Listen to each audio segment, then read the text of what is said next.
সভাপতি, সম্মানিত প্রধান অতিথি, বিএনপির ভারপ্রাপ্ত চেয়ারম্যান জনাব তারেক রহমান, নেতৃবৃন্দ, সাথীরা, বন্ধুরা, আসসালামু আলাইকুম। আমি ফখরুল ভাইয়ের কথা মতো বলি, রোজার মাস, খুব বিস্তারিত রাজনৈতিক কথা তো বলার সুযোগ নেই।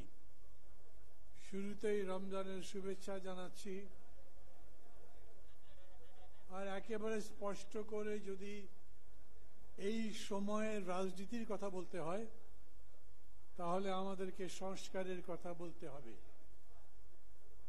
ফখরুল ভাই বললেন 166টা প্রশ্ন দেওয়া হয়েছে। এটা এক ধরনের এমসিকিউ পদ্ধতি, চাইলেই একদিনের মধ্যে জবাব দেওয়া যায় না, পড়ে বুঝে তারপরে বলতে হয়।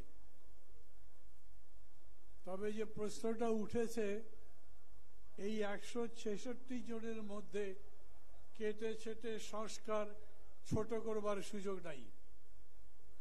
আবার বড় মানে যদি 166 হয়, তাহলে ওটা বড়। আমি এরকম করে বুঝি, সংস্কার যা আমাদের জন্য এখন প্রয়োজন, সেটা করতে হবে। প্রয়োজন গণতন্ত্রের, প্রয়োজন একটা গ্রহণযোগ্য নির্বাচনের। সবাই খুব খুশি মনে ভোট দিতে পারবে, সবাই যেরকম ভোট দেবে সেরকম করেই গণনা হবে, এবং সেই ফলাফলের ভিত্তিতে পরবর্তীতে যারা জিতবেন তারা সরকার গঠন করবেন। কে জিতবেন ক্ষমতায়, কে যাবেন আমি জানি না, আমি যাব এরকম আশা করি না।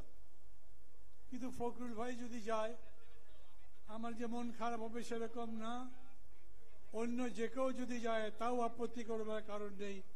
গণতন্ত্র মানেই এরকম যে ভিন্ন মতের মানুষকেও আপনি সহ্য করবেন।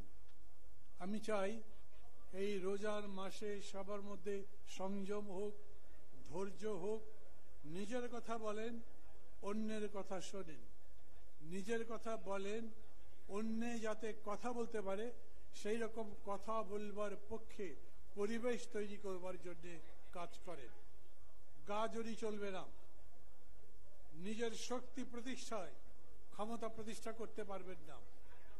নিজের বিরাট বপু দেখিয়ে এলাকায় অন্য জায়গায় প্রভুত্ব বিস্তার করবেন, ওই রাজনীতি এখন চলবে না। রোজার শিক্ষাই বলেন আর এই মহান গণঅভ্যুত্থানের শিক্ষাই বলেন, সবাই মিলে আমাদেরকে এই শিক্ষা দেয়, আমাদেরকে একটা দেশ গড়তে হবে, নতুন দেশ, নতুন বাংলাদেশ, গণতন্ত্রের বাংলাদেশ, জনগণের কল্যাণের বাংলাদেশ। ভালো থাকবেন সবাই। খোদা হাফেজ।